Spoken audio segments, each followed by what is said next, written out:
प्रणाम। आई आज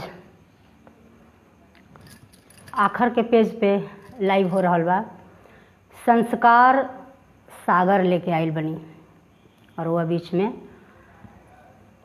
बहुत बहुत सब बड़ लोग के गोड़ लगतनी, सब छोट लोग के बहुत आशीर्वाद बा, बहुत प्यार बा, स्नेह बा। जौन भी आज बोलब हमनी के धरोहर है, खानदानी चीज़ है। लॉकडाउन में बहुत बढ़िया बबुआ लोग काम कर रहल बा। पांडव लोग हम कहनी हाँ देवेंद्र के कि विदुर जी भी बड़े एगो में, तो लोग के बहुत बहुत शुभकामना बा, हार्दिक आशीर्वाद बा।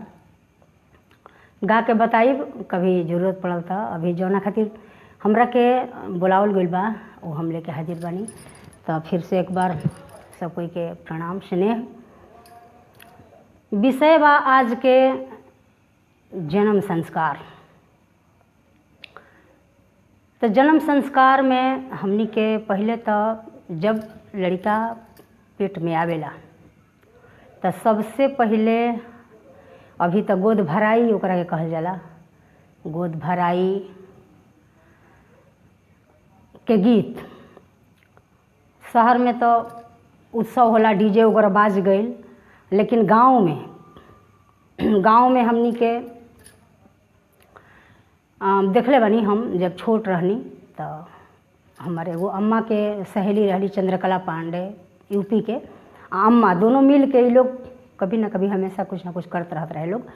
तो देखत रही, हमरा याद बा गांव में गोद भराई जैसे होत रहे कि खुशी तो मनावल जाई, भवधी होके भोज भात वगैरह मार मिठाई बाँट उठ के सूचना दियात रहे, लेकिन शहर ले खाना गुप्ते रहत रहे। ऐसे रहत रहे कि आदमी ईश्वर पर भरोसा करते रहे कि भगवान काने सुनौले बड़े तो आँखी से देखावस, ई सोच के आदमी गुप्त रखत रहे।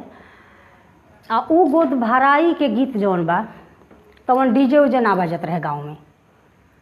गोद भराई के गीत रहे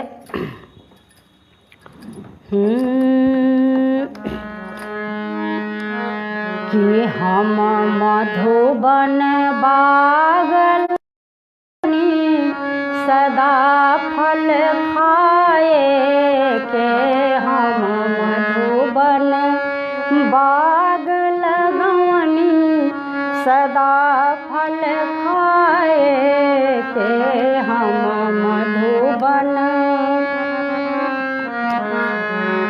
मचिया बैठल तुहूँ सासु बढ़ैतन, मचिया बैठल तुहूँ सासु बढ़ैतन, बहु कमनी कमनी फल खैबू होरी लवा सुंदर होई, बहु कमनी कमनी फल खैबू होरी लावा सुंदर होई, हम मधुबन बाग लगवनी सदा फल खाए के, हम मधुबन आम नहीं खाइब इमली नहीं खाइब, आम नहीं खाइब इमली नहीं खाइब। चूँकि जिम्मेवारी रहे, बहुत लोग के भी जिम्मेवारी रहे कि हम अच्छा संस्कारी के गो संतान अपना कुल खानदान के धरोहर देहब, तो हम सोच समझ के कोनो फल भी खाइब। आम नहीं खाइब इमली नहीं खाइब, हम फोरी फोरी खाइब नरियरवा होरी लावा सुंदर होई, हम फोरी फोरी खाइब नरियरवा होरी लावा सुंदर होई, हम मधुबन बाग लगवनी सदा फल खाए के, हम तमाम गीत जौन बा बहुत लंबा गीत बा, एक गो गीत एक घंटा के बा। संस्कार सागर में रुआ आइब तो उतना लंबा नहीं, थोड़के थोड़के आप सबके हम चाहतनी कि पूरा जैसे कि गोद भराई से लेके 27 तक के चाहतनी के रुआ के संस्कार बता दी कि हमने के सब कोई के हमरा तरफ से हार्दिक आशीर्वाद बा। बहुत हमरा तब खुशी होला जौन संस्कार के बात हम कभी कहे नहीं, हमार बहुत प्यार से सब कोई सुनेला, बड़ से छोट तक।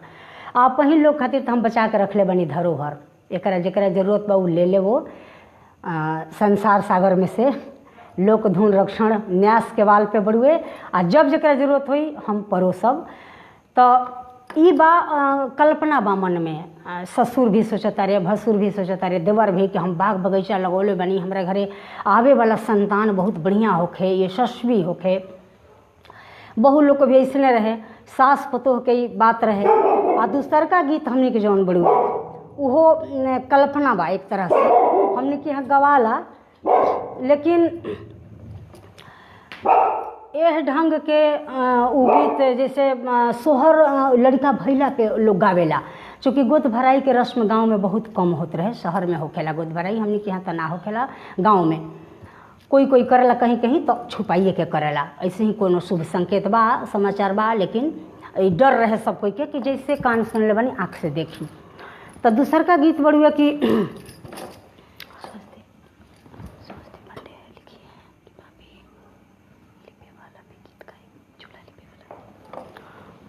बहुत बहुत प्यार बा स्वास्थ्य पांडे जी, चूल्हा वाला गीत भी सुनाइब, लेकिन ब्याह संस्कार में वो बड़ुए वो सुना दे बरुआ के, चिंता करे के कोनो बात नहीं है।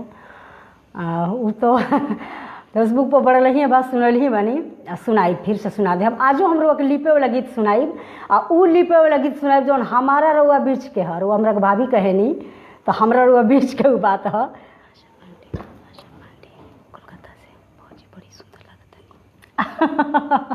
आशा जी काला टीका लगावे पड़ी है बड़ा रुआ हमरा के, रुआ से सुंदर तो हम नहीं लगता नहीं, राउर बिंदी या लिपस्टिक कमाल के होला, हमहू देखे नहीं रुआ के। तो दूसर का जौन गीत बा ओहो गोद भराइए में गवाई, ऐसे कि जन्म के पहले के गीत है। के काराया गाना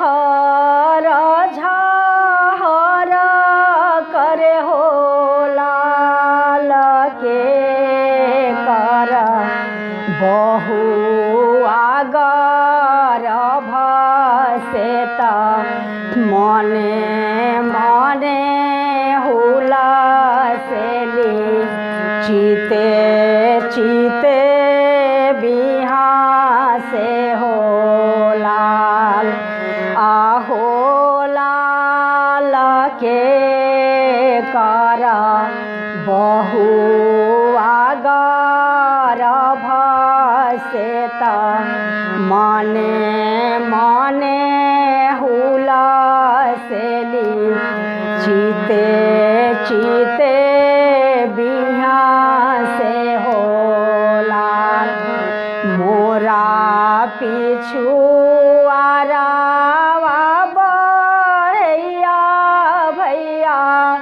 देगे चलिया हो लाल जरी सोरी काटना जंजीरी आत पलंग डासा हो लाल आहो लाल जरी सोरी काटना जंजीरी आत पलंग साला हो लाल।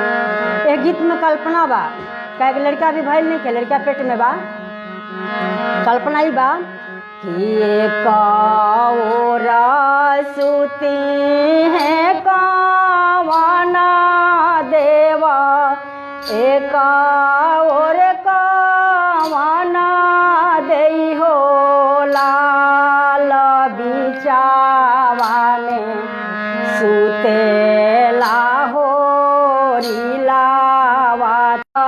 चावा में सूती हैं होरी लावात सोहावन होला। यह गीत में ही नोक झोंक रहे कि अगर ससुरा में लड़का होई तो नैहरे के लोग के गाड़ी दियाई, आ नैहरे में लड़का होई तो ससुराल के लोग के गाड़ी दियाई। ये परंपरा रहे संस्कार गीत में। तो ये गर्भधान कहल जाइए एकरा के, गोद भराई के गीत। एकरे बाद अनिल ओझा जी भी बानी, रौरो के बहुत बहुत प्रणाम बा। आ जहाँ कमी हुई बताई सब है, अभी तो बहुत कुछ सीखे के बा। नवीन बबुआ जी भी बाड़े, बाबू देखिए कहाँ कमी होता बताइए। तो अब लड़का भैला के बाद, जब लड़का हो जाता तब भैला के बाद में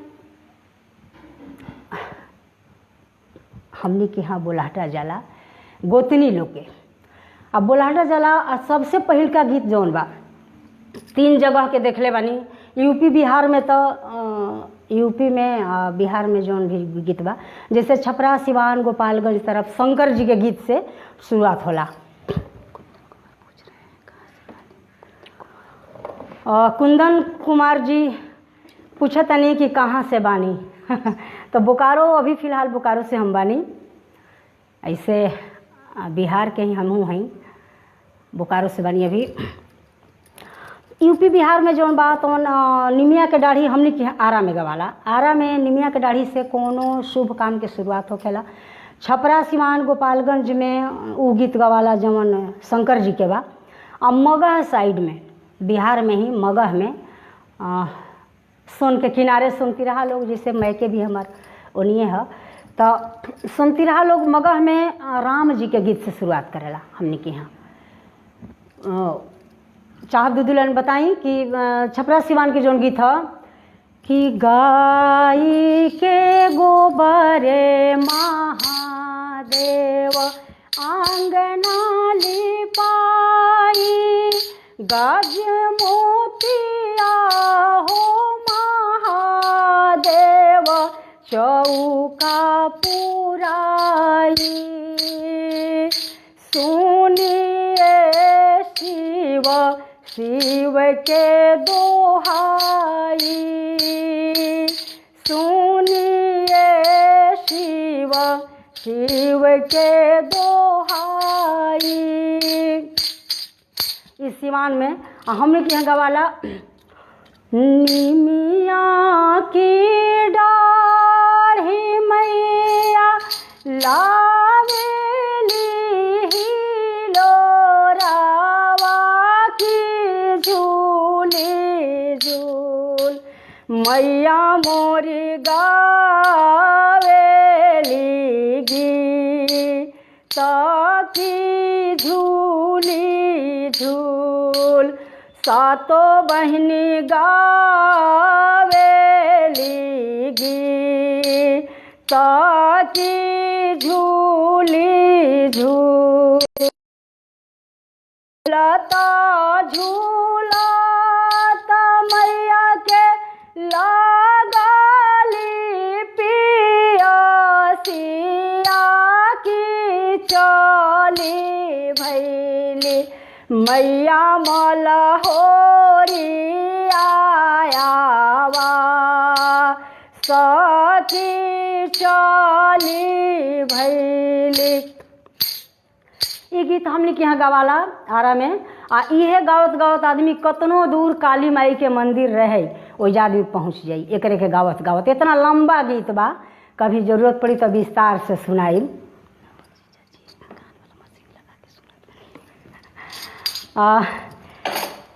ओझा जी के भी प्रणाम बा, नवल किशोर ओझा जी के। कैसन लागता बताई हमरा के। आ कौन गीत सुने के बा फरमाइशो करब बैठल बनी यही खातिर। तो जे जे जुड़ल बा देख रहल बा, संस्कार सागर में रुआ सबके स्वागत बा। लोक धुन रक्षण न्यास की ओर से बहुत बहुत प्रणाम बा, गोड़ लगतनी। जौन चाही तो बताई आ गई बनी रउआ सेवा में।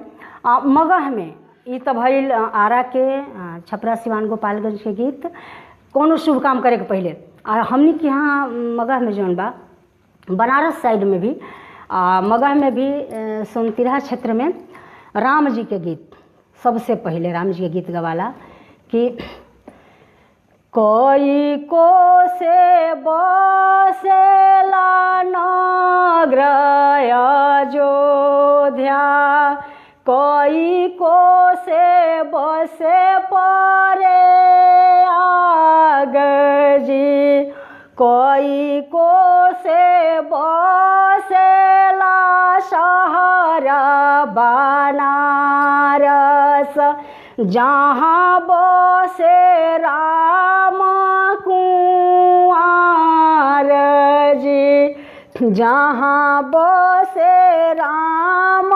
कुंवर जी। 10 को से बसेला नगर अयोध्या, 20 को से बसे परे आग जी, 30 को से बसेला शहर बनारस, जहाँ बसे राम कुंवर जी। तो ई मगही क्षेत्र के गीत है राम जी के। ई तीनों गीत 3 जगह के बाद ई गावला के बादे आगे आदमी बढ़ेला। जब लड़का धरती पे गिरल, चमैन के खबर गई, चमैन अइली, अइला के बाद में जब लड़का धरती पे गिरल तो देवी जी के गीत गावला के बाद में दुआरी पर सौरी के सबसे पहले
ई देवी जी के, हाँ, राम जी के, शिव जी के गीत गावला के बाद दयादीन लोग के साथे पुरखा जगावल जाई। सबसे पहिले पुरखा कैसे जगावल जाई, आई।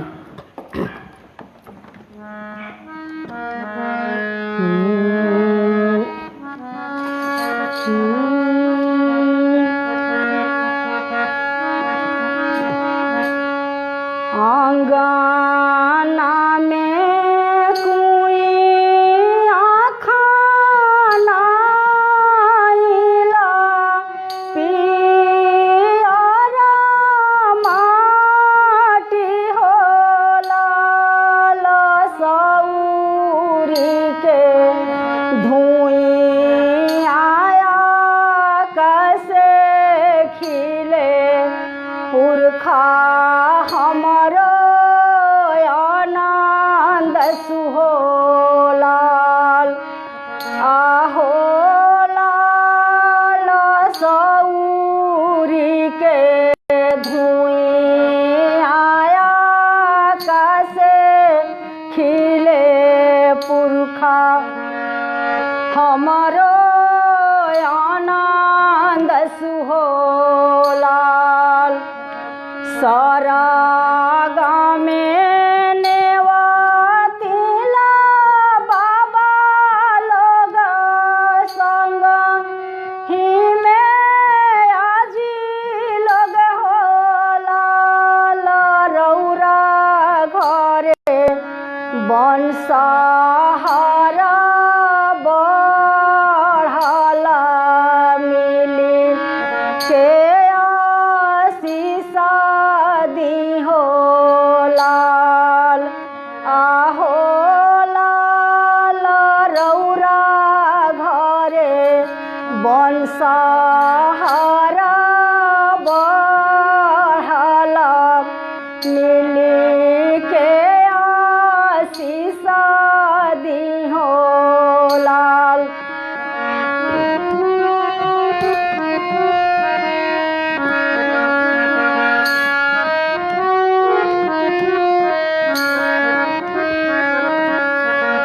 नाती भइले बंसा बाढ़ाना, औरी बंसा पसारन होला, सरग में बाबा लोग आनंद ले, हमरा घरे नाती भइले हो लाल। आहो लाल सरग में पुरखा लोग आनंद ले, वंश हमरो बढ़ल हो लाल। एह तरह के आदमी पुरखा जगावेला सबसे पहिले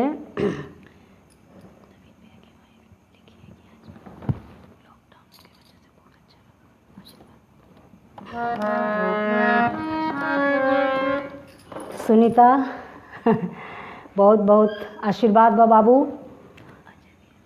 जे देख रहा बा, अजय बाबू, सब कोई के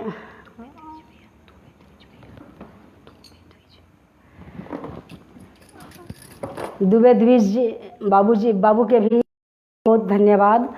और बढ़िया लगा था ना।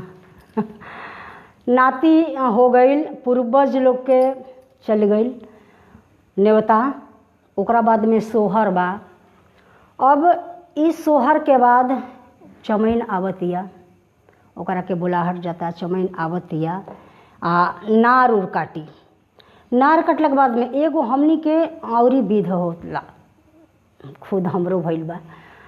ये विध हमनी के बड़ुए कि पियर सरसों से खटिया घेराला, जौन अलवात के बेड ह, खटिया ह, ओकरा के पियर सरसों से घेराला। ए खातिर घेराला कि एहिजा भौतिक ताप के डर से बाहर के हवा बिहार मत लगे, नज़र गुजर मत लगे। उ पियर सरसों के घेरा जौन अलमात के खटिया रही, चाहे चौकी रही, चाहे नीचे भी ठंडा उंडा के दिन में तो पुअरा बिछा के नीचे हूँ आदमी बेड बिस्तर लगा के सुतत रह के। अब खटिया बिछौना कहाँ धोवाई या के अथी करी, तो नीचे पुअरा बिछा दी लोग जाड़ा के दिन में, वही पर बिछौना सुजनी गेंदरा लेदरा सब बिछा के आदमी दरी चटाई आ अपन अलमात सूती, संग में चमैन भी सूती रही आ वो बेडवा के घेर दिया चारों तरफ से। वो तब तक सरसों पियर सरसों से घेरा रही, भौतिक ताप खाती बाहर के जौन बा भूत प्रेत आदमी के नज़र गुजर मत लगे, तो एह के चलते वो घेरा रही तब तक रही, साथ में चमैन रही आ नारूर काट के नहान तक, जब तक अगला नहाने निखे होखत तब तक ई रही। नहान के बाद दोसर विधि बा। नहान के बाद हर सबके सब के पता भी हो या ना हो, तो हमनी के संस्कार में, जन्म संस्कार में मंगर, एतवार, बीएफ है, ये तीने गो दिन रहेला नहाए के अलमात के। आ उ अलमात जो नहाई तमन गजब बा। ई गजब बा कि छोट रही तना बुझात रहे, हम हंसत रही देख के, कोनो भौजाई जाई के देखब तो बड़ी हंसी लगी, लेकिन जब थोड़ा सा बड़ भैनी ज्ञान भइल चाहे लगेला कि वो कौन टाइम रहे, बचपना रहे, ना बुझात रहे।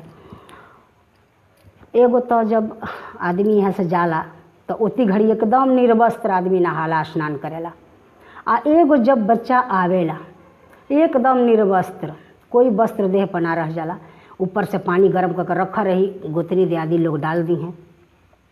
एह में लड़का लड़की के दूगो बात बा। जा दिन मिल गई एतवार के बीएफए के, शनिचर एतवार के बीएफए के या मंगर के, ये तीनों दिन में अपन मान देख के, कुल मान मत होखे, कुल घातिक दिन भी होखेला तो मत होखे, शुभ घड़ी देख के आदमी नहाला। नहैला के बाद ओकरा पहले जय दिन होखे 4 दिन 6 दिन 3 दिन चमैन रहेले साथ में, उहे महतारी के तरह चमैन तेल भी लगाई, सब कुछ रही, नार काटी। नार कटला के बाद में पसंगी जमन जरावल जाला, खेड़ी जौन रहेला वो खेड़ी ना बिगाए, ना बिगात रहे पहले, वो खेड़ी ना बिगात रहे। वहू में बहुत बड़ा राज बा, इतना बड़ा राज बा कि आज के युग में तो आदमी कहिए कि इन्फेक्शन हो जाई, टेटनस हो जाई, ये के कचरा राखी घर में। अब वहीं तो बच्चा होता तो आदमी के होखा था तुरंत 2 दिन में कहा था हम ठीक बानी, हम शुद्ध हो गए नहीं ना।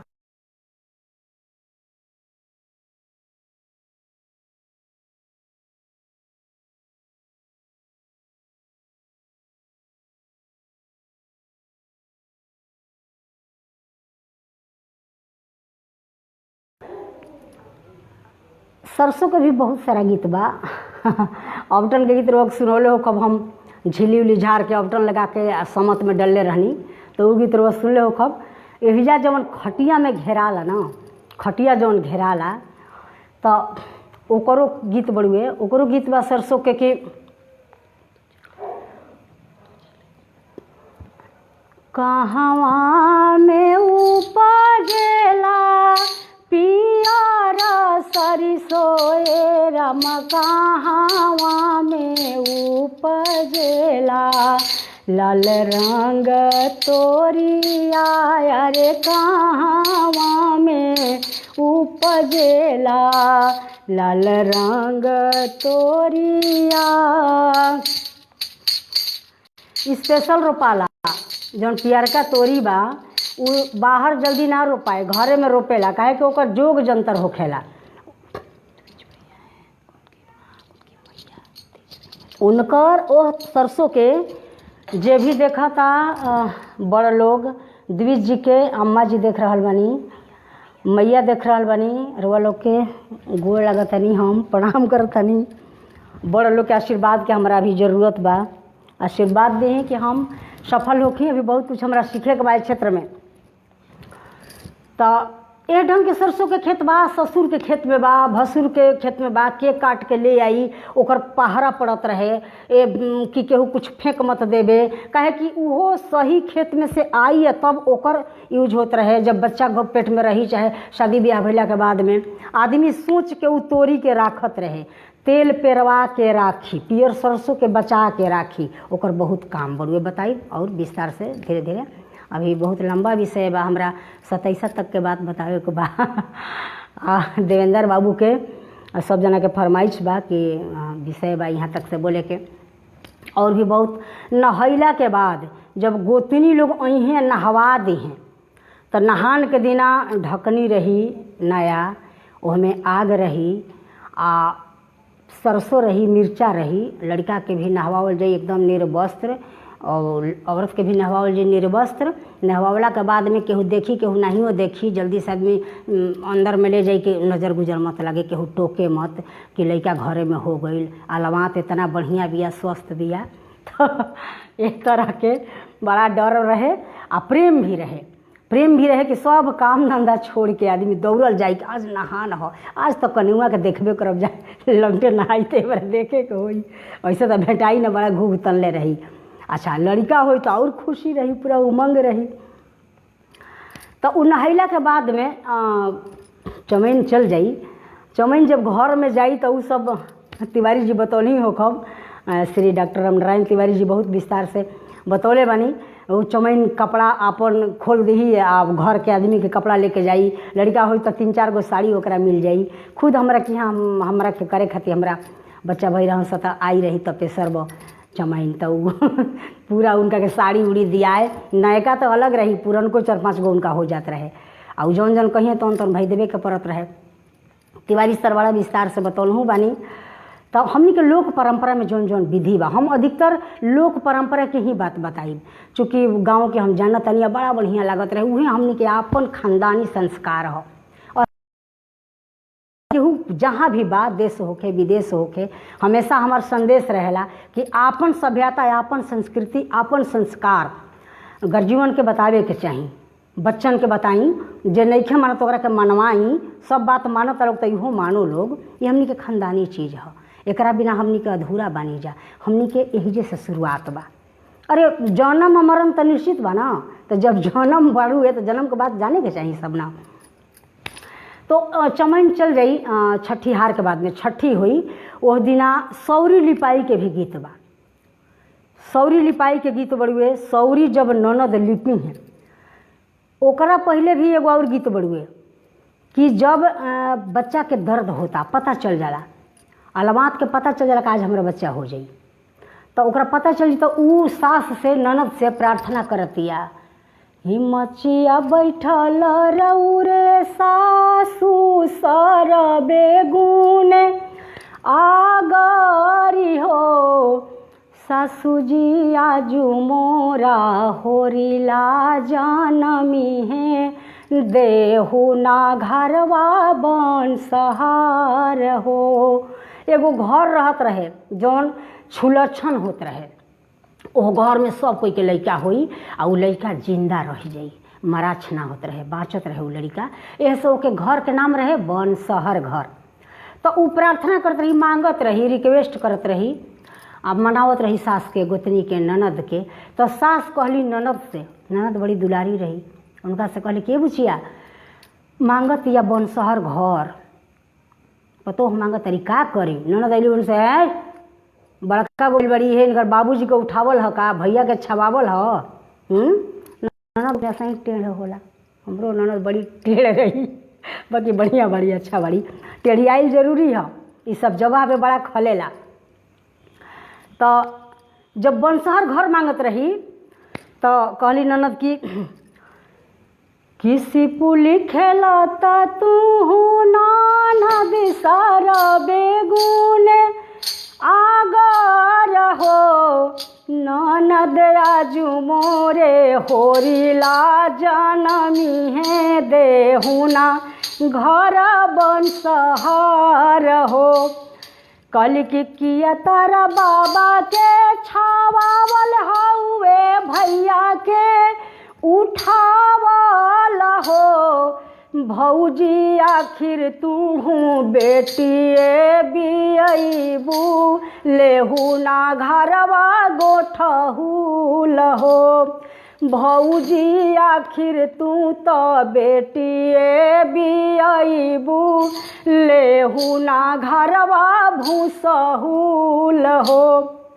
अब तो अपन राज बाना, भूसहुल घर मिल गई। संजय उपाध्याय सर जी भी बानी, गोड़ लागत निरहुआ के हाँ आशीर्वाद चाहिए राउर हमरा। कैसन लगता बताई। गोठहुल घर तो मिल गई, भूसहुल जौन में भूसा धरात रहे, गोइठा धरात रहे, गवत पानी बैल भैंस के, उहे मिल गई। अब घरी राती गईले पहर राती अबरू पछिल राती हो ललना जामी गईले बबुआ नंदलाल महलिया उठे सोहर हो। ललना जामी गईले बबुआ नंदलाल महलिया उठे सोहर हो। सासु जयावाली गावई तना दो बजावई त हो ललना के टांगे नाचेली नाना दिया कंगनवा हम बधैया ले वो हो। भौजी के टांगे नाचेली नाना दिया कंगनवा हम बधैया ले वो हो। सौरिये में से चलता कि मन पार ननद मन पार बाप भैया उघटेलू हो। ननद मन पार कलहुए के बतिया कवन मुँह से मांगेलू हो। त ई ननद के भौजाई के नोक झोंक ह एहिजा तक भइल। ओकरा बाद में उन्हें नहाए के तैयारी होता, आगे पीछे हो जाता। ये हमने के संस्कार है। संस्कार सागर जौन बा तौन ऐसे ही अझुरा के रखेला। इतना एकर विस्तार बा ना कि केनहू से न केनहू से एगो जरूर फिसलत रहेला, इतना बा। लेकिन एकरा के हमनी के चारों ओर से खोज खाज के पकड़ले रहत रही जा। घर के जे भी रहे पूर्वज लोग, चाहे हमनियों को ऐसे ही करेनी जा गाँव में। तो ई हो गई। अब ननद सौर लिपतड़ी दुआरी पर बाड़ी, कांटी में लेले बड़ी पोतन आ ठनले बड़ी कि बड़का गो नेगले में भतीजा भइल बा, बिना लेले तो हम जाइब ना। आ उ एने ठनले बड़ी आ एने पतोह नहाए जाता रही। नहाए वाला बात पहले ही कह देनी है, लेकिन अब एजवा से होई। वो गीत छूटत रहे, बड़ा जरूरी गीत रहे, ऐसे चनिया के वो सब तक पहुँचाई। जरूरी गीत रहे, अभियो जौन कहब तो बहुत जरूरी गीत होखी। नहैला के बाद जौन विध बा वो बहुत बड़ा विध बड़ुए। अब वहीं नहान से बरही तक से अभी चली। अब दैविक ताप खाती करिया तिल छिटाई घर में, सौरी के घर में।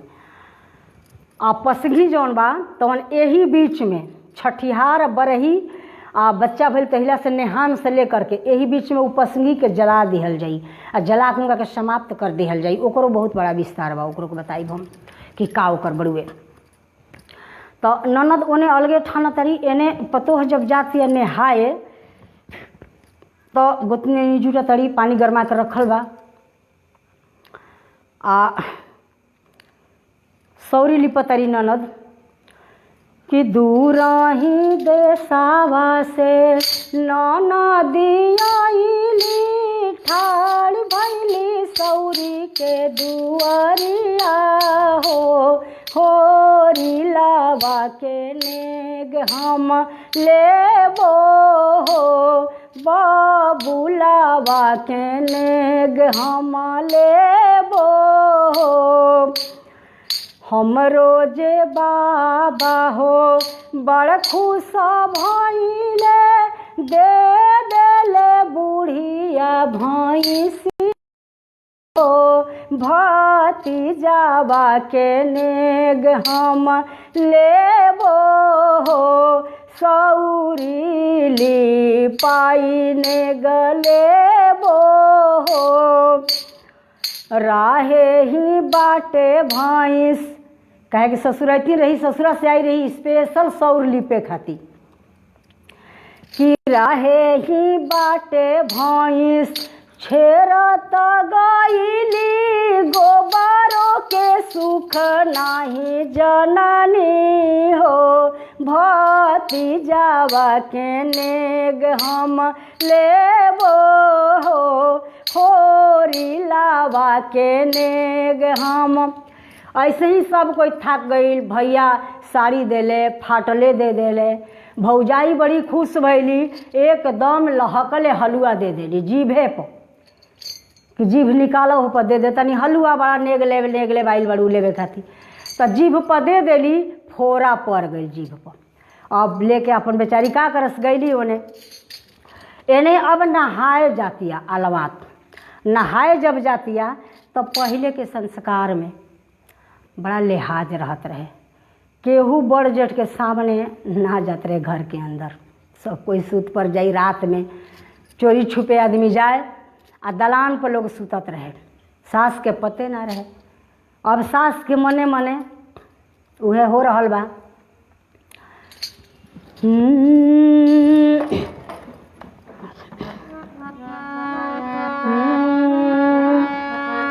कि बहुआ जे चलली नहाए त सासु नीरे खेली हो ए बहुआ कावना चली कावा से लो भइलू गारा भावा रही गईल हो ए दुलहिन कावना पुरुखवा से लो भइलू गारा भावा रही गईल हो। किया रे लो भइलू बनिहारवा से किया चारवा से हो ए बहुआ कवने पुरुखवा मानवा भावल गारा भावा रही गईल हो ए बहुआ कवने पुरुखवा मन भावे गारा भावा रही गईल हो।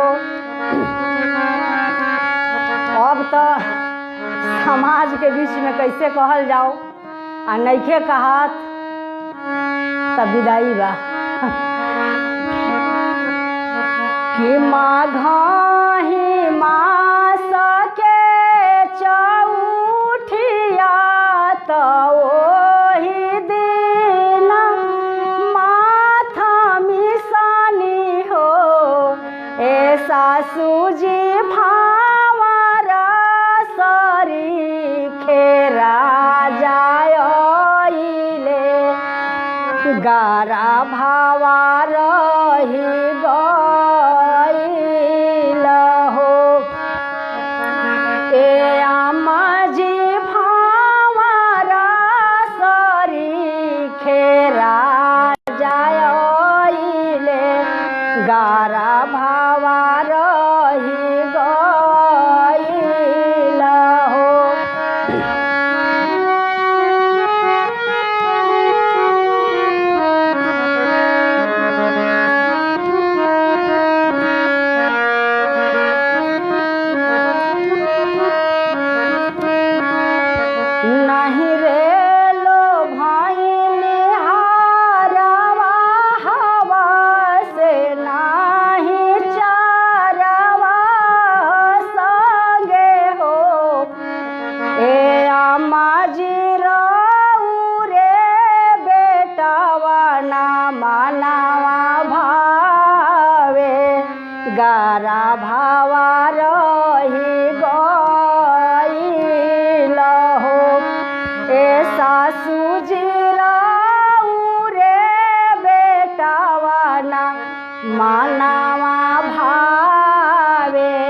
गारा भावा रही गइल हो।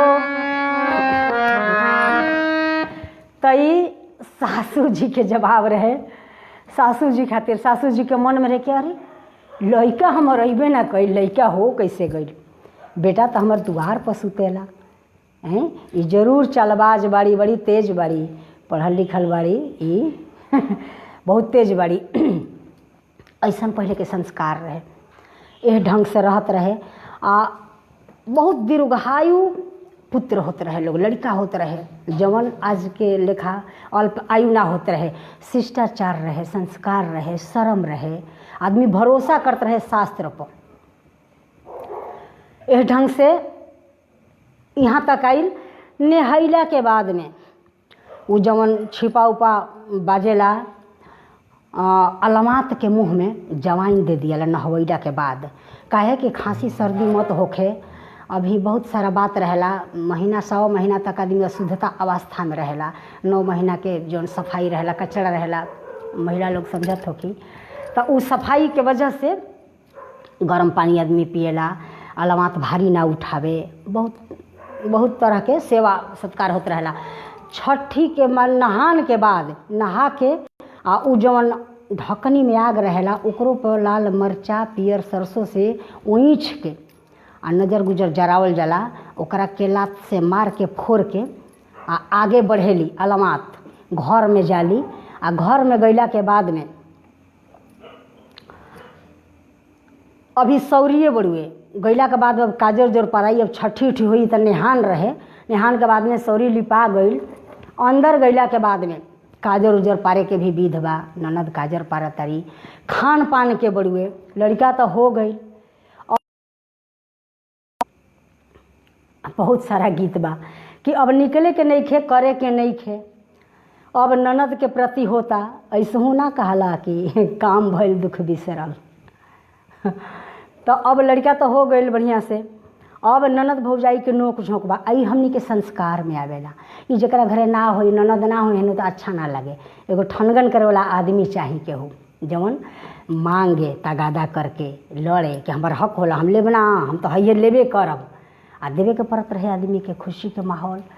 तो गीत बड़ी सब कि परल बानी सौरिया घर लूटैहा जनिए नाना दो, हम परनी सौरिया घर लूटैहा जनिए नाना दो, लूटैहा जनिए नाना दो, लूटैहा जनिए नाना दो, हम परनी सौरिया घर लूटैहा जनिए नाना दो, हम परनी सौरिया घर लूटैहा जनिए नाना दो, ससुर जी के गैया तोहके नेग देवे नाना दो, भसुर जी के मारुति दहेज देविए नाना दो, परल बानी सौरिया घर लूटैहा जनिए नाना दो।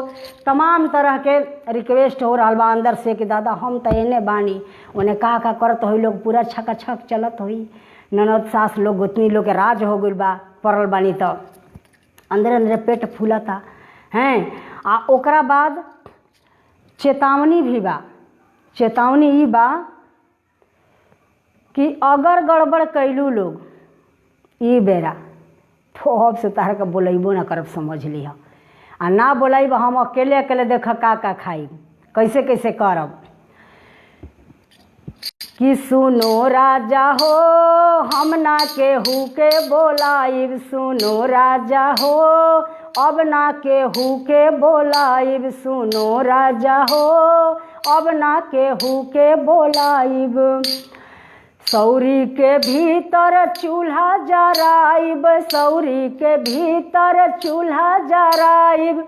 अब आवाजाही तनी हो गइल बा, नेहान तो हो गइल नो, चवैन चल गइल कि सौरी के भीतर चूल्हा जराइब, सौरी के भीतर चूल्हा जराइब, तू ही बनैया हम खाइब, सुनो राजा हो अब ना केहू के बोलाइब सुनो राजा हो, अब ना केहू के बोलाइब।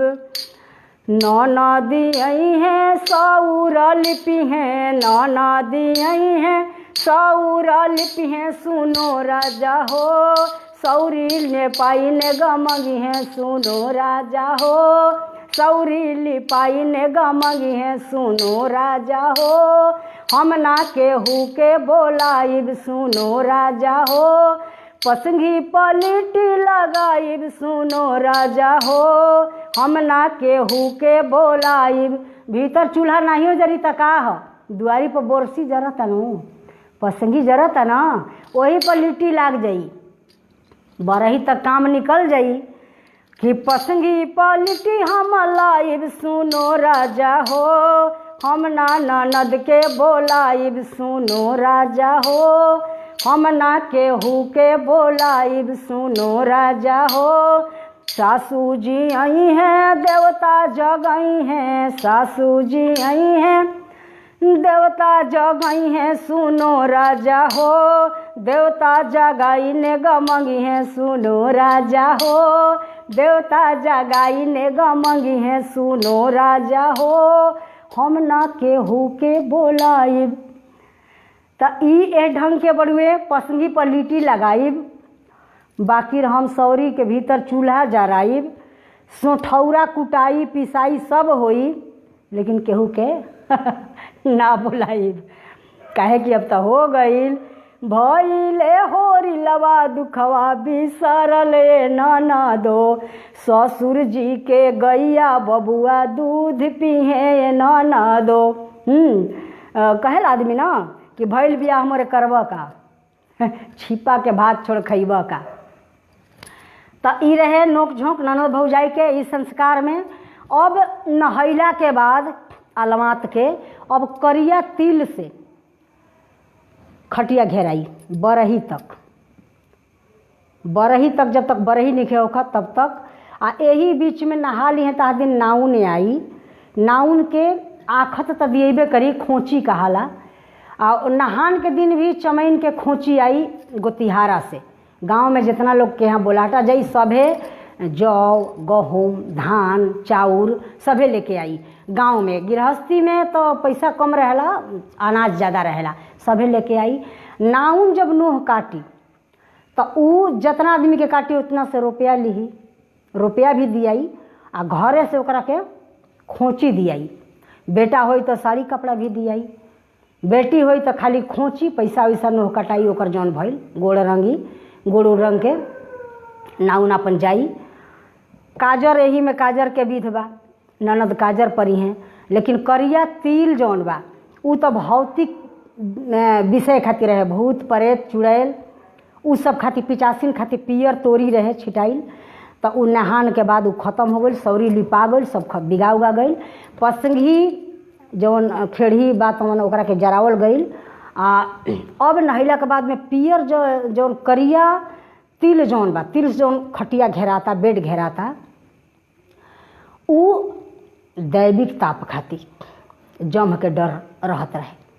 तो काला चीज़ से भयभीत जम के बतावल गइल बा, पूर्वज लोग बतावत रहे पुरनिया लोग कि काला खटिया में लोग धागा बांध दी, लड़का के हाथ गोड़ में करिया करिया भी बांध दी लोग।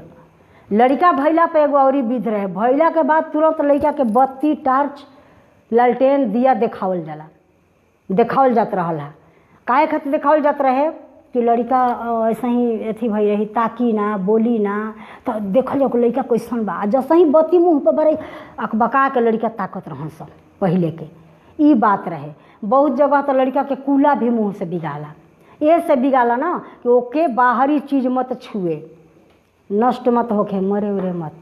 ओकरा के फट से मुँह में कूला लेके, कोई नेगहरिया फुआ हुई हैं, चाहे कोई नेगहरिया साली हुई हैं, चाहे भौजाई हुई हैं, वो लोग फट से मुँह में कूला लेके ओकरा मुँह पर डाल दी। डालला के बाद में तुरंत लड़का हड़बड़ा के उठी, रोई, कहाँ कहाँ कहाँ पूरा अपन रोवे लगी पूरा लड़का। तो एक ढंग के बहुत सारा विध बाड़ी सब उ बरही तक रही। आ अब काजर उजर होखी, नाउ नोहू काटी, बरही के नजम बड़ुए एने तमाम तरह के रोज गीत गाए बेटा भइल तो रोज अपन गाई बजाई। छठिहार के दिन छठिहार जहाँ दिन होई ता दिन ननद काजर उजर पड़ी हैं वो दिन गीत गवाई। खुशी का माहौल बा। अंगने में बतासा लुटा देवे के अंगने में बतासा लुटा देवे के अंगने में। सासू जी आई हैं देवता मनन के, सासू जी आई हैं देवता मनन के। उनको के चुनरी पहना देबो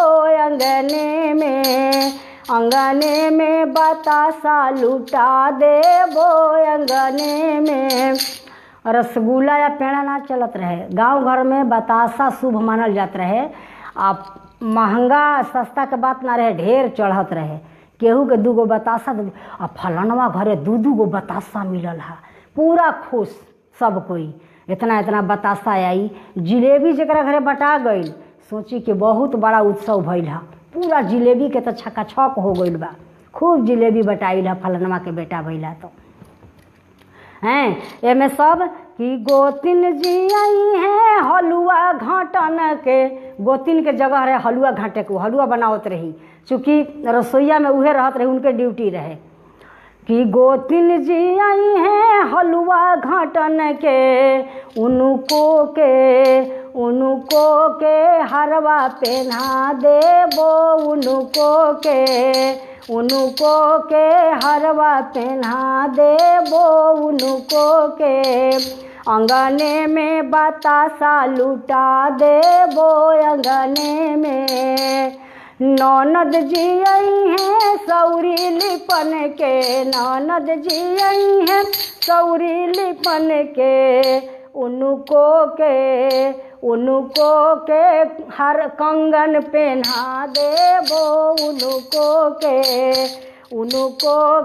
कंगन पहना देबो उनको के। अंगने में बतासा लुटा देबो अंगने में। सौरी लिपन में एने ओने करी हैं, सौरी लिपन में एने ओने करी हैं। उनहू से कंगन खोला लेबो अंगने में बतासा लुटा देबो अंगने में। अरे हलुआ घाटन में कसर मसर करी हैं गोतिन, हलुआ घाटन में कसर मसर करी हैं गोतिन। उनको से हरवा खोला लेबो अंगने में बतासा लुटा देबो अंगने में। देवता जगन में कसर मसर करी हैं सासू, देवता जगन में एने ओने करी हैं सासू। उनहू से चुनरी खोला लेबो अंगने में बतासा लुटा देबो अंगने में बतासा लुटा देबो अंगने में। यहाँ तक छठी हो गई, काजर पर आ गई। अब बरही बाचता लगातार। अगर लड़का हो गई, लड़का के छुतिका 12 दिन पर समाप्त हो जाला, लड़की के 21 दिन तक मानल जाला। लड़की 3 पीढ़ी तारेली स, नैहर ससुरार ममहर। लड़का के 2 जगह बा, आपन गांव आ ममहर, ससुरारी के ना होखेला।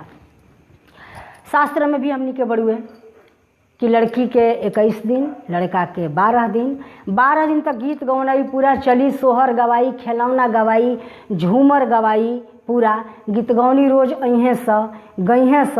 रात के खाना पीना भी वही खइहें स पीहें स।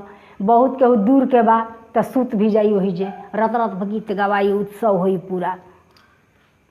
बरही के दिना, जहाँ दिन बरही के दिना आ एकरा में एगो और जौन बा, बरही तक तो बरही के महतारी के लड़का के नया वस्त्र देह पर पड़ी। ओहू दिना काजर हुई।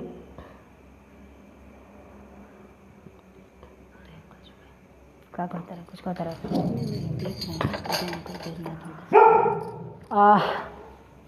उदय भैया प्रणाम, कैसा लगा था बताई रुआ। राउरो आशीर्वाद हमरा जरूरी बा। का छूटा था, हम तो बोलने जाते नहीं, बोलने देते नहीं, जौन छूटा था के बताई हमरा के।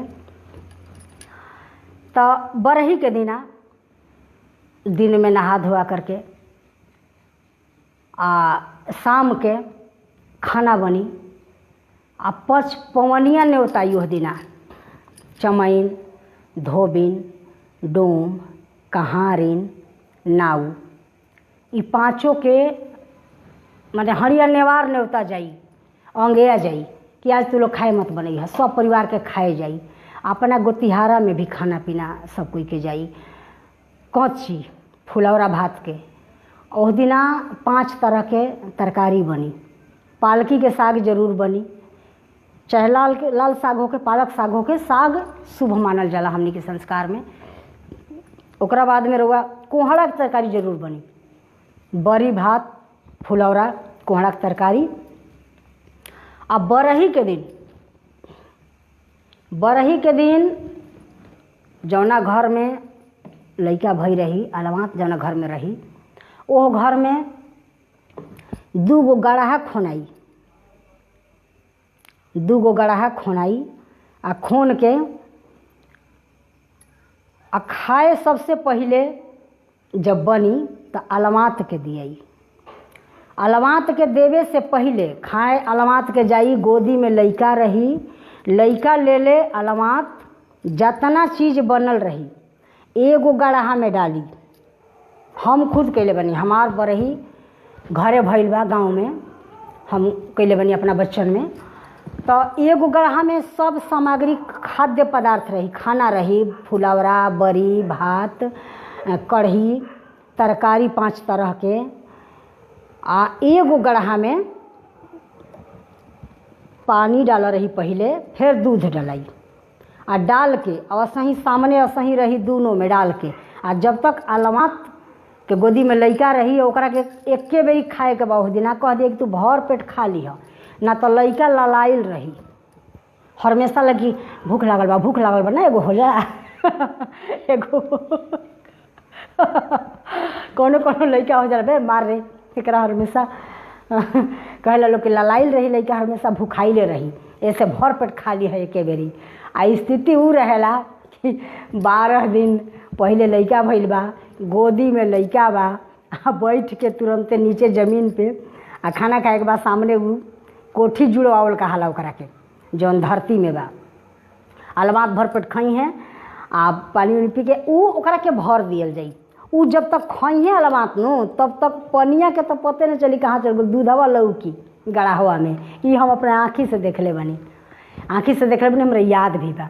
हमरा लड़का के 27 भी भइल बा। 27 के टोटल विध हम जानत नहीं, आ कैसे भइल बा, का भइल बा, आ का होखे के चाही जानत रही एकरा पहले हूँ, लेकिन जौन प्रैक्टिकली अनुभव बा खुद 27 में एगो लड़का हमर रहे। तो ओह दिना हो गल खेड़ी जुड़वा दियाइल। उ खैला के बाद में उ भरा गइल। तब अब 5 पवनिया के सबनी के पूरा भात एक कठवत जाई, बड़ी कढ़ी पूरा परिवार के, चाहे ओकरा ही 10 गो काहे ना परिवार होके, मैं गोतिहारो खाई पीही बरही के दिना। आ ओह दिना के गीत बा बरही के दिना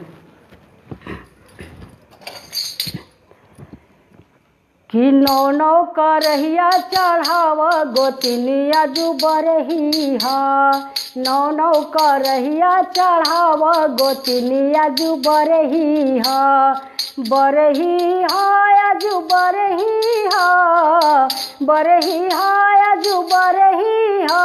अब 9 करहिया चढ़ाव गोतिनिया जू बरही हा, 9 करहिया चढ़ाव गोतिनिया जू बरही हा। सब गोतिन के न्योता पेठाव, सब गोतिन के पूरा एकदम महला में हल्ला बा गाँव घर में कि बारे फलवा घर आज बरही होता, हरिया नेवार अंगेया बा, सब कोई के उनके ही खाए के बा।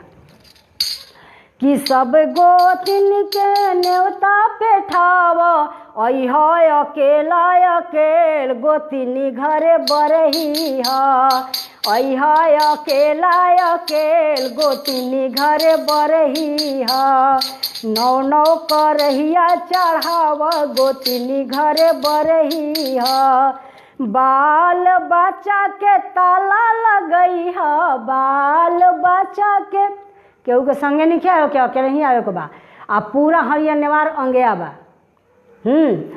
कि बाल बच्चा के ताला लगई अह अकेला अकेल गोतिनिया जू बरही नौ नौ करहिया चढ़ाव गोतिनिया जू बरही एक एगो बरी आधा आधा पूरी एक एगो बरी आधा आधा पूरी खइह गोतिनी भरी पेट गोतिनी आजू बरही खइह गोतिनी भरी पेट गोतिनी आजू बरही नौ नौ करहिया चढ़ाव गोतिनी आजू बरही ऊपर से जब मंगबू ओढ़ावन ऊपर से जब मंगबू ओढ़ावन देबो कुकुर ललकार गोतिनिया जू बरही देबो कुकुर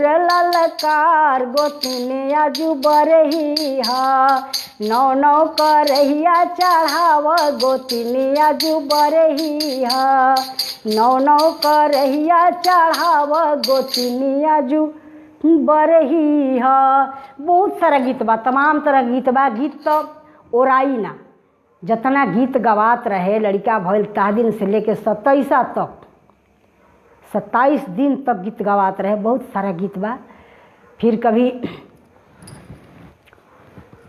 सुनाइब अब 27 के ओर चले के टाइम भइल बा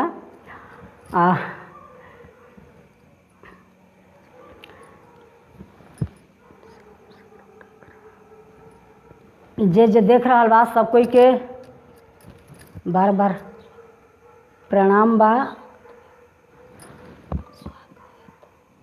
बहुत बहुत स्वागत बा जे देखा था सब कोई के अब 27 के ओर चली 27 जब हुई तो 27 के दिन ससुरारी से आवेला कपड़ा लड़का के बाबूजी के लड़का के महतारी के वो दिन घर के कपड़ा ना पहनी लड़का वह दिना 27 गो नक्षत्र के पूजा होखेला 27 के बहुत सारा बात बा ओकरा के केहू गंडमूल भी कहेला केहू कहेला कि तेतरा लड़का है तो ये तेतर लड़की राज रजावे तेतर लड़का भीख मंगावे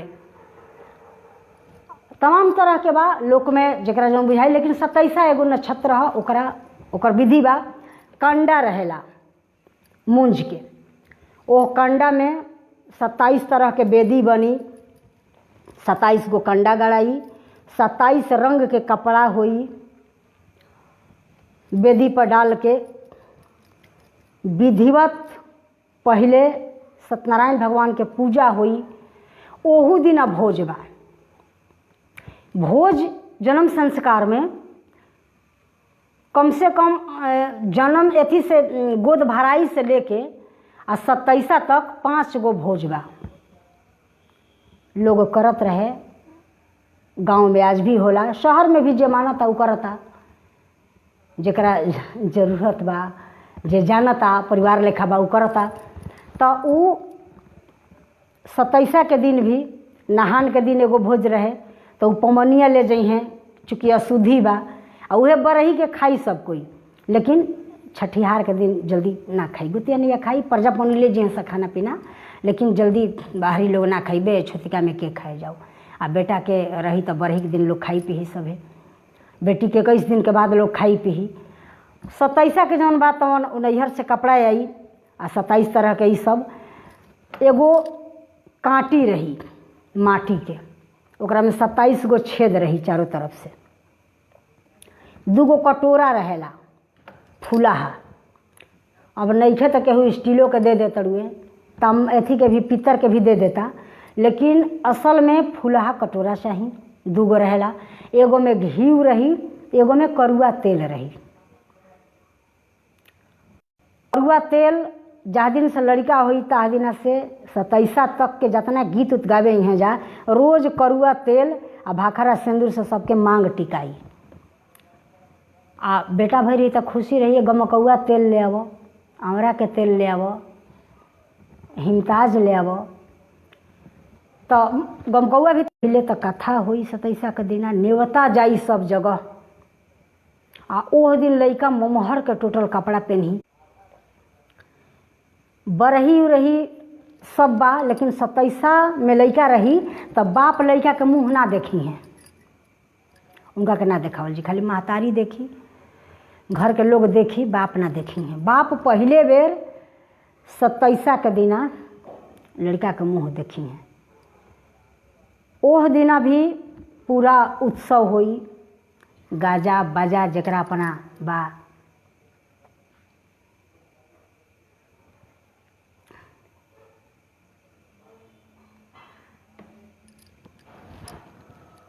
जे जे जुड़ल बा ओकरा के प्रणाम करतनी, स्वागत बराउर संस्कार सागर में। कैसन लागता, आशीर्वाद देत रही, बतावत रही, कहीं भुलात तो नहीं ना। बहुत सारा अभी हमने के संस्कार सागर जौन बा बहुत विस्तार बा एकर।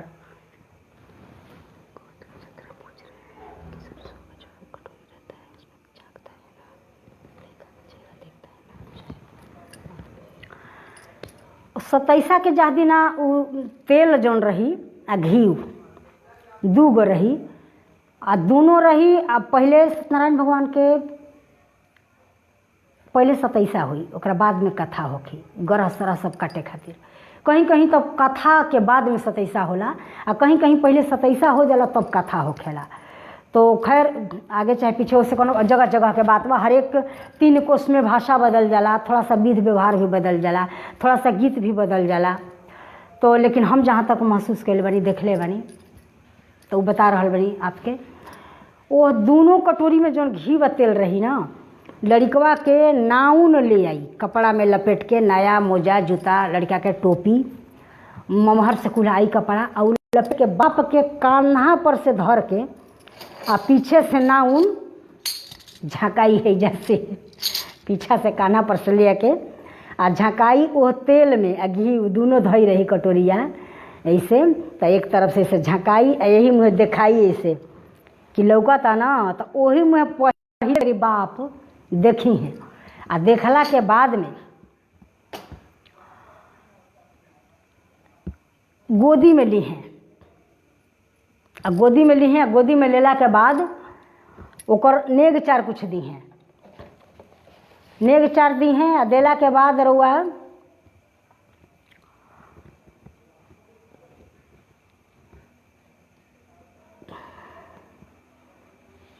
27वां कहाँ गए देखा तनी कि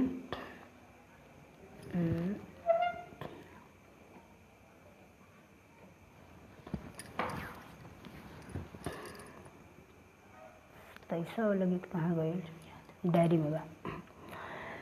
तो वह दिन पहले बार बाप देखी हैं, लड़का के गोदी में ली हैं। आ बाकी सब कोई भी जे केहू गिफ्ट ले आई, केहू कपड़ा ले आई, केहू बेरा देल, केहू सोना के चंद्रमा देल, केहू गोड़ में गोड़ाव देल बच्चा के, चाहे महतारी के, जकरा के भी पहले बाप दी हैं। हाथ में लड़का के नाउन के भी, नाउन जकरा जकरा भी घुमाई लड़का के लेके जाई, नाउन के सभे पैसा दी। वह दिना के नेग ना तो नाउन ना दिखाई लड़का के। आ खुशी का माहौल रही 27 के दिन। बाप के पहले गोदी में के देला के बाद में बाप पहले पैसा दी हैं, चाहे कुछ नेग चार देले, सोना चांदी देले, सिकड़ी देले, चाहे चंद्रमा देले, जौन भी देले। ओकर बाद में सब कोई भी गोतिया नैया जतना लोग रही। 27 के भी गीत बा, बड़ा बढ़िया गीत बा 27 के भी, रुआ के सुनाइब। आ गीत के तो अंत नहीं खे, गीत के अंत नहीं खे। हर एक विध पर गीत बा, हर जगह के गीत बा। वंशरोपण के गीत बा, सौर लिपाई के सुनेबे कैनी, काजर के गीत बा, अबटन के गीत बा, सरसों छीटे के बा, तिल के बा, घी के बा। हमनी के संस्कार में कमी नहीं खे। इतना गीत बा, इतना गीत बा कि कयक दिन लग जाई, कयक बरिस बीत जाई एक एगो के अगर व्याख्या करे लगी आ गीत गावे लगी तो। सतैसा के बहुत बड़ा गीत बा, आधा घंटा लगी उतना टाइम भी नहीं थे आ वो गीत सुनावे में, बहुत लंबा वो गीत बड़ुए।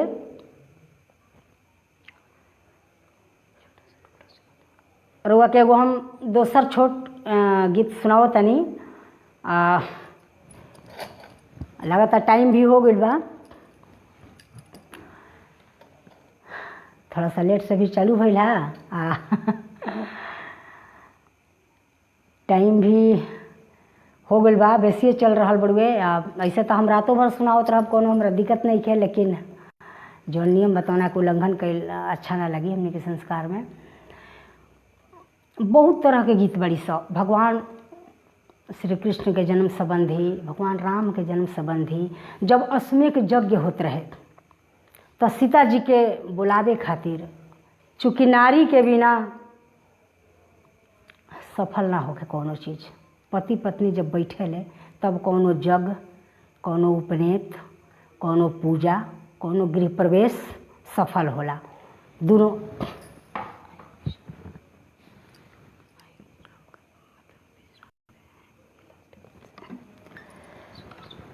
तो आई ई गीत रुआ सेवा में रख के फिर हम विश्राम देतानी। फिर कभी ज़रूरत हुई तो लाइव हम आइब आ सुनाइब जौन जौन जकरा चाही। स्वास्थ्य जी चूल्हा वाला गीत रउआ बाकी रहल, एक दिन फिर हम आइब रउआ खातिर सुनाइब। ऐसे तो रउआ मलकिनी हई जौन जखनी कहब तखनी सुनाइब रउआ के। रउआ रही एगो बानी तो कम से कम हमनी के नोक झोंक करे खातिर तो सतैसा वाला भी गीत बहुत मार्मिक बा, बहुत बड़ा गीत बा। रउआ के एगो सर सुनाओ तनी, संस्कार में से ही सुनाओ तनी कि जब हमनी के सोहर, हमनी के लोक परंपरा में भाटिन अलग गावेली सब, पवरिया लोग अलग गावेला, हऊ लोग एगो अलगे तरह के गावेला। अरे हाय हाय काए दशरथ जी हैं, उहो सोहर बा हैं कि कोशिला के भइले लाला नावा हो, दशरथ मुसुकैले। कोशिला के भइले लाला नावा हो, दशरथ मुसुकैले। चूँकि राम जी चौथापन में भई रहले, आ जब राम जी भई रहन तो मौका मिला रहे उनका के कुछ बोले के, राजा रहन डरत के कुछ कहत ना रहे, तो उस दिन मौका मिला रहे कि राजा मुसुकैले देखा बुढ़ऊ मुसुकैले। ई ओह लोग के हा, ई किन्नर लोग के गीत हा। वो लोग जौन गावेला, अरे हाय हाय काए दशरथ बाबा, आहई बुढ़ारिये में बाचल रहे। बहुत तरह के बात कभी सुनाई, बहुत लंबा अच्छा लगेला। वो टोन में वो गीत बहुत बढ़िया लगेला कि रहरी के दाल देखी आहुले आवे भात देखी, आँखों खियावे हो ललना दिने दिने देहिया दुबारैले त मनवा मोरा भारी भैले हो। ललना दिने दिने देहिया दुबारैले त मनवा मोरा भारी भैले हो। विस्तार से कभी सुनाई पर लास्ट गीत सोहर रुआ लोग के देतानी, ओके बाद में विराम देहब। टाइम बहुत ज़्यादा हो रहा बा, अब स्नेह प्रेम देख के हटे के मन नहीं करत लेकिन बंधल बानी समय से। लास्ट सोहर, जब बच्चा होखे लगेला तो वो घड़ी के जौन पीड़ा होला वो असहनीय पीड़ा होखेला, इतना कष्टदायक होला, इतना दुख होला। नया जन्म होला आदमी के, आदमी मर के बचेला। वह स्थिति में जे स्त्री हुई, जे माँ बनल हुई यही से परतुक भी दियाला कि बांझ का जाने प्रसौती के पीड़ा। एक बार बच्चा जब होई तो पता चली कि पीड़ा का कहाला, कैसे स्त्री झेल ली वो पीड़ा के, ईश्वर के कृपा रहेला। ओ घड़ी के भाव बा कि सुबह घड़ी गंगा जी दरस दिहली। एगो विधि हम छोड़ले बानी हमें कि जब बरही के दिना, चूँकि गांव में कुआं रहेला, गंगा जी के पूजेला आदमी, ऐसे पूजेला कि अब अकेला बाड़ी चाहे नहीं, जब बरही हो गई चाहे छठिहार हो गई तो बहरी निकली हैं। छठिहार के पहले तक आदमी घर में रहेला, बहरी निकली हैं तो अपन कल उल चला के अपन पानी पियत रही हैं। चाहे कुआं बा, गंगा जी के पहले पूज तबे न पियबू, कैसे पियबू खैबू अपना मन से, अपना हाथ से लेके। तो वो खातिर गंगा जी के आदमी पूजेला, गाँव में घर में कल के पूजेला, बहरी इनार के पूजेला। हर एक आदमी के द्वार पर दलान पर इनार रहत रहे। हमरो ससुरारों में बा, आंगन में कल बा, तो हम चापाकल के पूजले रही, ओकरा पहले इनार के पूजत हम देखले बानी। तो वो तिल उजरका, चूँकि विष्णु के स्वरूप है उजरका तिल, आ करीवा तिल तो दैविक ताप खातिर छिटात रहे। तिल, चाउर, चना, गुड़ आ पिठार से गंगा जी के पूजा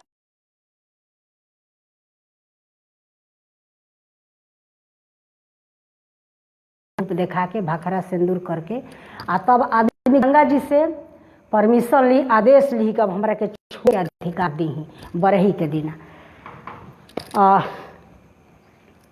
ये गीत आई रोआ के वो गंगा जी याद पड़ गई है, छूटा रही है। तो ई कि सुबह घड़ी गंगा जी दरस दिहली अवरू आशीष दिहली हो, ललना शुभ घड़ी सैया से जियाले त देहिया मोरा भारी भैले हो। ललना शुभ घड़ी सैया से जियाले त देहिया मोरा भारी भैले हो। अब पीड़ा बड़ुए अम्मा गावत रही, भगवान श्री कृष्ण जब पैदा होते रही जेल में, जना घड़ी देवकी रही तो ना घड़ी के एगो बहुत सोहर बा, बहुत मार्मिक सोहर बा, कभी सुनाई मौका मिलल तो कि भादो के आधी रतिया त सोच कर देवकी हो, ललना कमनी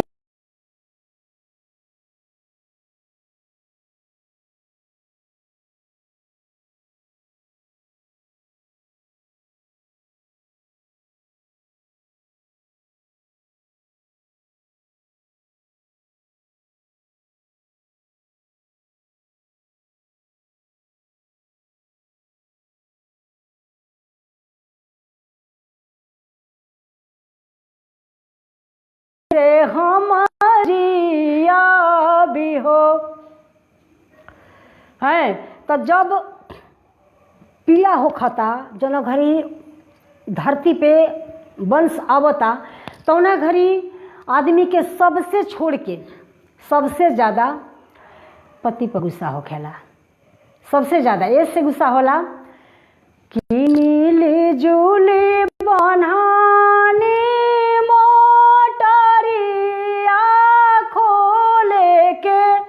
बेरिया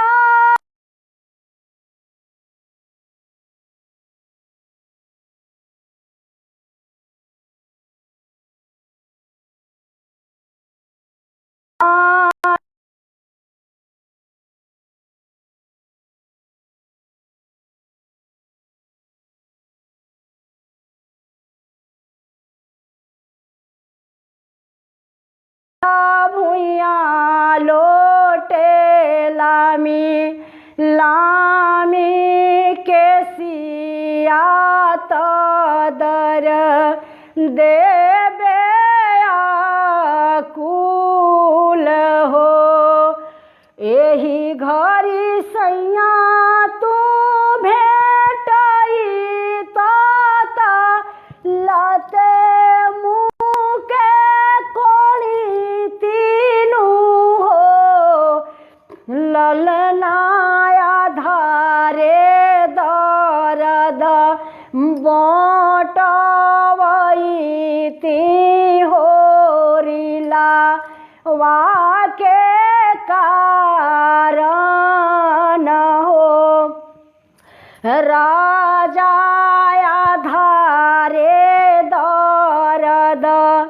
बाटावाई